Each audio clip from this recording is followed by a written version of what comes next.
D K Shivakumar ಅವರ ಪರಿಸ್ಥಿತಿ ಹೆಂಗೆ ಅಂತಂದ್ರೆ ಒಂದು ರೀತಿ ಚಕ್ರವ್ಯೂಹದಲ್ಲಿ ಸಿಕ್ಕಾಕೊಂಡಂತಹ ಪರಿಸ್ಥಿತಿ. ಈಗ ಎಷ್ಟೋ ಜನರಿಗೆ ಖಾತೆಗಳ ಹಂಚಿಕೆ ಆಗಿಲ್ಲ, 19 ಜನರಿಗೆ.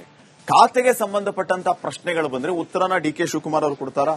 ಪರಿಷತ್ಗೂ ಹೋಗಿ ಅವರೇ ಉತ್ತರಿಸ್ತಾರಾ? ನಾನಾ ರೀತಿಯ ಪ್ರಶ್ನೆಗಳಿರೋದು ಒಂದಾದ್ರೆ, ಇತಿಹಾಸವನ್ನ ಸೃಷ್ಟಿ ಮಾಡೋದಕ್ಕೆ ಈಗಾಗಲೇ ರೆಡಿ ಆಗಿದ್ದಾರೆ ಅನ್ನುವಂಥದ್ದು. ಯಾಕಂದ್ರೆ ನಮ್ಮ ರಾಜ್ಯದ ರಾಜಕಾರಣದ ಇತಿಹಾಸವನ್ನ ನೋಡಿದಾಗ ಖಾತೆ ಹಂಚಿಕೆ ಆಗದೆ ಯಾವ ಸಚಿವರು ಕೂಡ ಅಧಿವೇಶನಕ್ಕೆ ಹೋಗಿಲ್ಲ, ಅಧಿವೇಶನವನ್ನ ಫೇಸ್ ಮಾಡಿಲ್ಲ.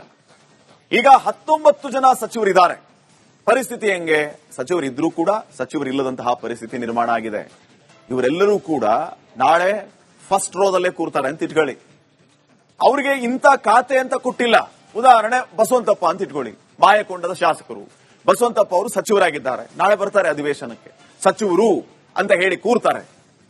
ಆದ್ರೆ ಅವರು ಯಾವ ಖಾತೆ, ಯಾವ ಇಲಾಖೆಯನ್ನು ರಿಪ್ರೆಸೆಂಟ್ ಮಾಡ್ತಿದ್ದಾರೆ, ಯಾರು ಕೇಳುವ ಪ್ರಶ್ನೆಗೆ ಯಾವ ರೀತಿ ಉತ್ತರಿಸಬೇಕು, ಹೀಗೆ ನಾನಾ ರೀತಿಯ ಗೊಂದಲಗಳಿದೆ. ಹಿಂಗಾಗಿ ನಾನು ಹೇಳ್ತಾ ಇದ್ದದ್ದೇನು ಅಂತಂದ್ರೆ, ಇದು ಇತಿಹಾಸ. 19 ಜನ ಸಚಿವರಿಗೆ ಖಾತೆ ಅನ್ನುವಂಥದ್ದು ಇಲ್ಲ. ಹಾಗಿದ್ದರೆ ಖಾತೆ ಹಂಚಿಕೆ ಆಗದೆ ಇದ್ದರೆ ಹೇಗೆ ನಿಭಾಯಿಸ್ತಾರೆ ಮುಖ್ಯಮಂತ್ರಿಗಳು ಅನ್ನುವಂತಹ ಪ್ರಶ್ನೆ ಇದೆ.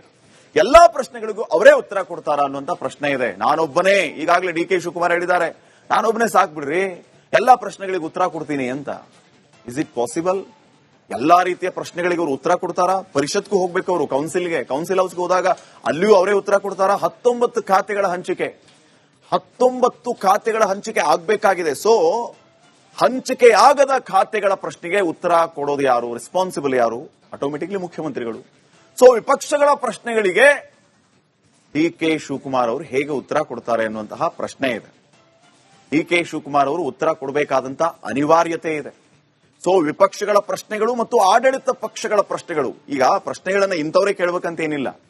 ಆಡಳಿತ ಪಕ್ಷದವರು ಪ್ರಶ್ನೆ ಕೇಳ್ತಾರೆ, ಅವರ ಪ್ರಶ್ನೆಗಳಿಗೂ ಉತ್ತರವನ್ನ ಕೊಡಬೇಕು. ಸೊ ಯಾವ ರೀತಿ ನಿಭಾಯಿಸ್ತಾರೆ ಅನ್ನುವಂತಹ ಪ್ರಶ್ನೆ ಇದೆ.